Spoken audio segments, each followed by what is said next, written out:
Hi everyone, it's Dan here and welcome to May's Wild Review in the Wild Space Garden. So we've had lots of stuff going on. We've had the usual things you would expect for springtime and for April and May to be happening in the garden, but we're also seeing a lot more activity and a lot more diversity in what's actually visiting us. So we'll start off with one of my favourites. As spring is now in full bloom and we're seeing a lot more activity around the feeders, we're also seeing a lot more birds of different ages. Our starlings have recently fledged, and we're also seeing our blackbirds who nest nearby in the tree line. They are actually coming in. The female's collecting a lot of food, the male is also collecting a lot of food and nesting material. But we're seeing some little babies popping up every now and then. They haven't made much of an appearance. We've got one, maybe two little ones that sit in the sycamore tree and wait for mum to come back with the food. So if you are having blackbirds in your garden, don't forget to put some food on the ground or to put them in a ground feeder for your blackbirds to get at as well. But it's not just blackbirds we're seeing more of in the garden. The goldfinches from the nearby park, or in Welsh, if you want to know what they are in Welsh, they are called nicos, and the goldfinches have been making more of an appearance in the garden since we introduced the Niger seed feeder. So I used to put the Niger seed in a regular tube feeder and the goldfinches would come back to it, but this month we've introduced a proper Niger seed feeder and the goldfinches are absolutely loving it. They're coming back and forth a lot more.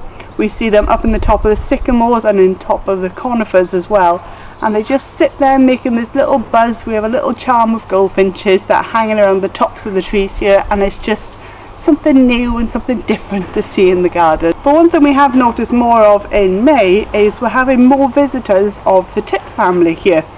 Our blue tits are still coming back and forth. We have a pair that come to the nest boxes and disappear. We haven't yet managed to put a nest box camera into the box before they start getting into it, and obviously I don't want to take it down and tamper with it once they've settled into the box, but that is the plan for this winter, to introduce the wildlife camera box before the breeding season, as we've just not managed to do it before. So we're hoping to see that. The blue tits have been enjoying taking all the material out of the boxes.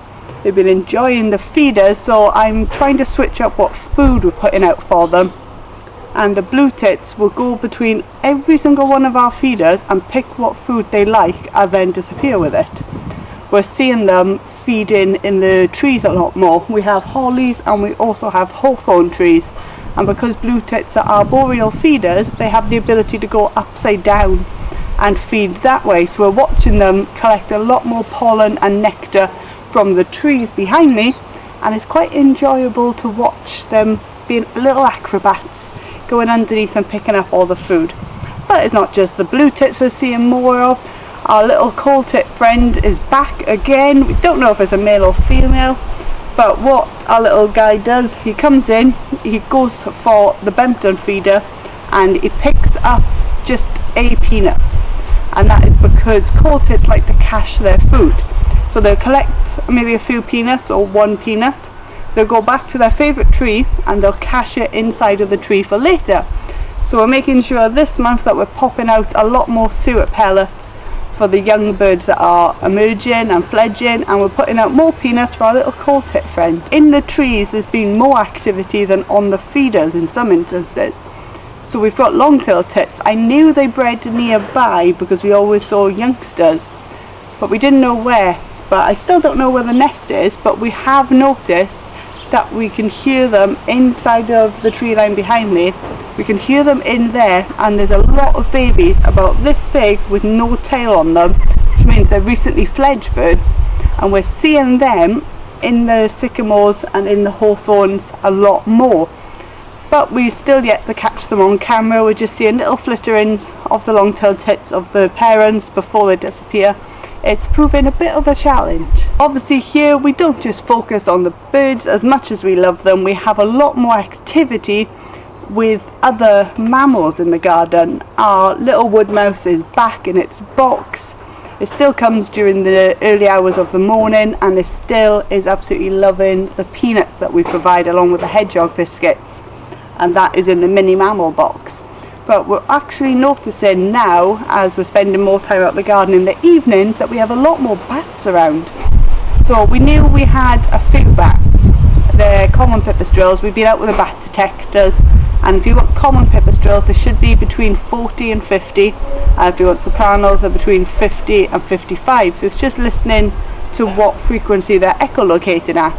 And we've noticed we have more common pipistrelles than what we thought. So we knew there's about 3 here, but we all went out, all 3 of us, and we all stood at different points, and when we listened with the bat detectors and visually watching them, there's at least 10 here, especially with the housing estate behind us.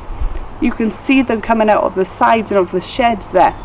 So a little thing for June, if you want to head out in the evening, either get yourself a bat detector or head out and just stand in anywhere that's got a linear passage, so anywhere that's got sort of straight lines, hedges or housing estates, and just watch above the sky where you can get a nice clear backdrop, and you should see some bats around your houses.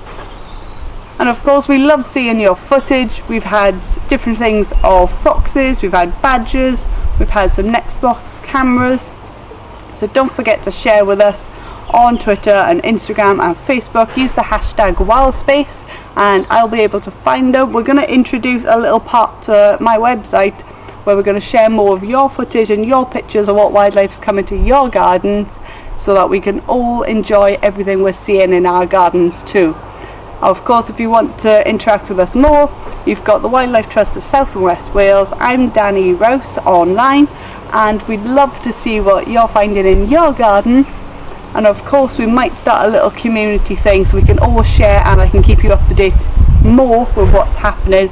And as the year progresses, we're going to have more cameras, more wildlife and more activities together. So it's goodbye for me, and I'll see you all in June.